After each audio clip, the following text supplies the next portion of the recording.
this being the finals, it's back. Finals edition of Convince Me. Oh, look at him, all fancy, all the poses. Oh, hey, man, I see how you do. Hey, stick to the facts. The graphic before this had you. Yes. On that note, Smitty, please lead us off. Convince me that this is LeBron's greatest NBA Finals journey.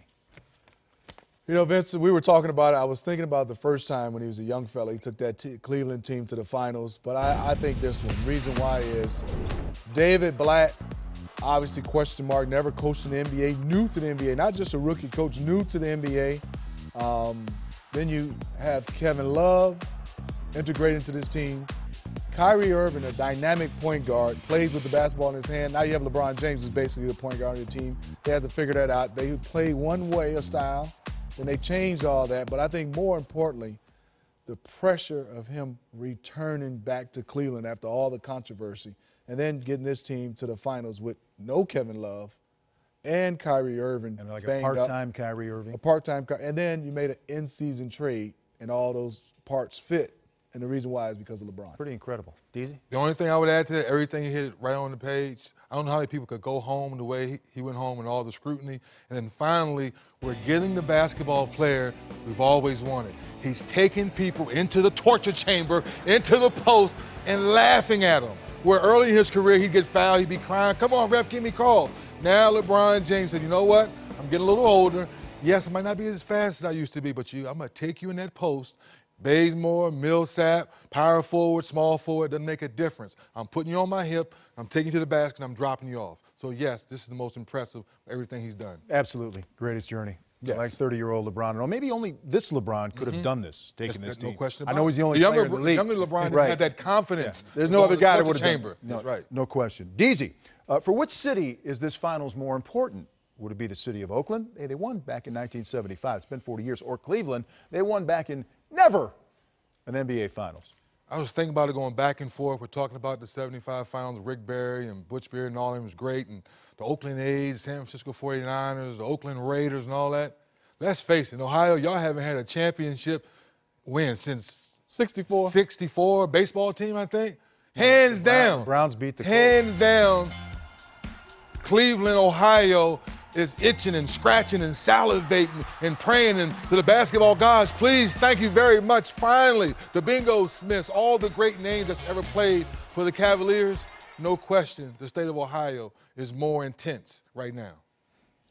You know what, and I look at Golden State, obviously Oakland, obviously the team moving to San Francisco in the future, and obviously they haven't had a championship in a long time, but they had one in basketball. But like you said, to which city is this finals more importantly?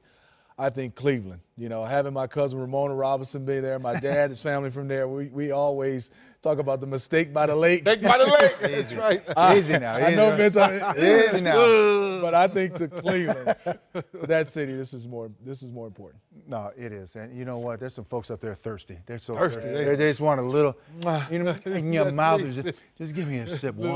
Just one sip. There's one little sip. And there's some in Atlanta that's thirsty. There's some in my house that may feel like that.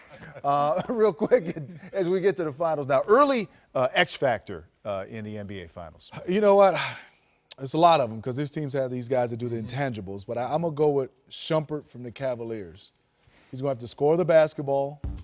And at times, I think he's going to probably have to guard Stephen Curry or Klay Thompson or Harrison Barnes at times. So I think, yes, obviously you have LeBron and other guys that can score and defend, but I think his plate is going to be full on both sides of the court, night in and night out with all those scores for the Golden State Warriors. Now, I've been with both of you guys to this point, so this is going to be interesting. You sure about this one?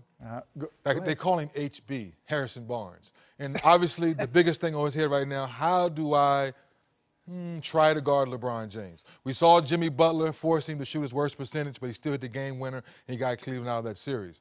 And we saw how Atlanta, DeMarre Carroll, he did a decent job, but then DeMarre Carroll couldn't score like he showed us in the previous series. So now can Harrison Barnes play that solid defense on LeBron, but also still score like he's shown us in the series? Yes, Curry and Thompson, they get most of the shots. But throughout the playoffs, how many times do we say, well, Golden State is struggling to score, and then Harrison Barnes goes off, like he did for 24 points in the closeout game the other night.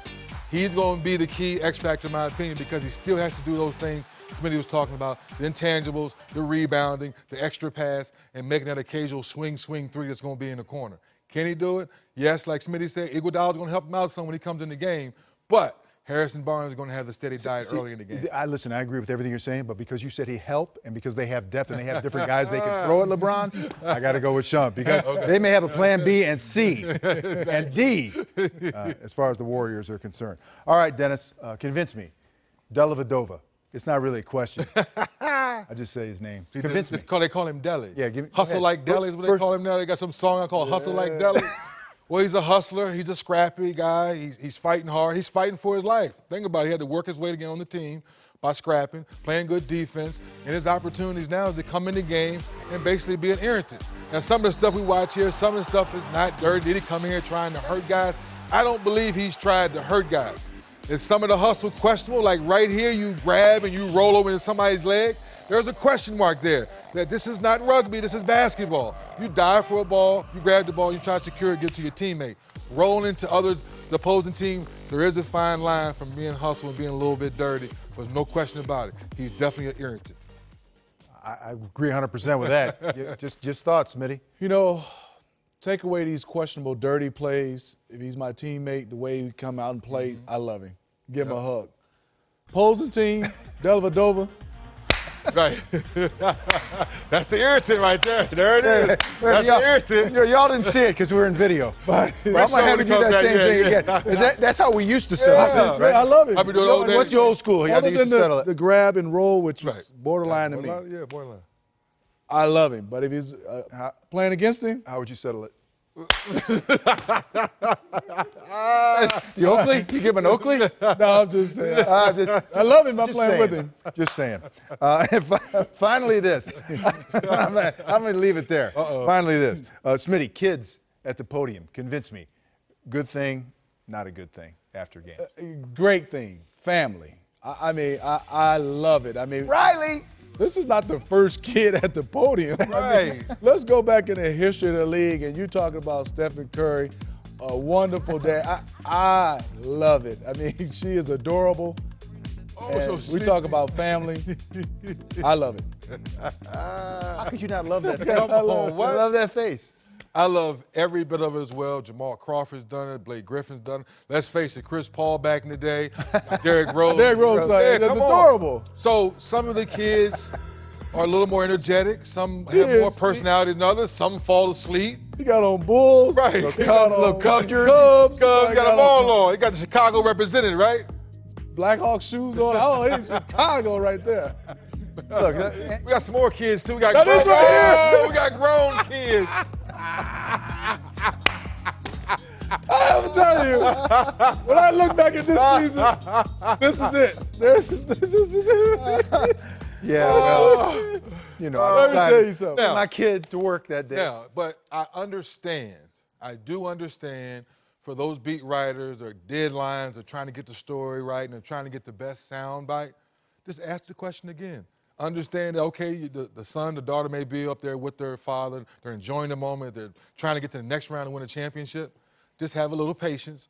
Thing is that we as dads sitting up there, we're trying to answer the questions and making sure our kid's okay as well. It's like going to the grocery store or going to church. You don't want to take your kid to church because they're not going to sit still until they get above 2, 3, or 4 years old. Otherwise, they're all over the place. I love it. Players, keep doing it. Keep bringing your kids. 100%. Love it.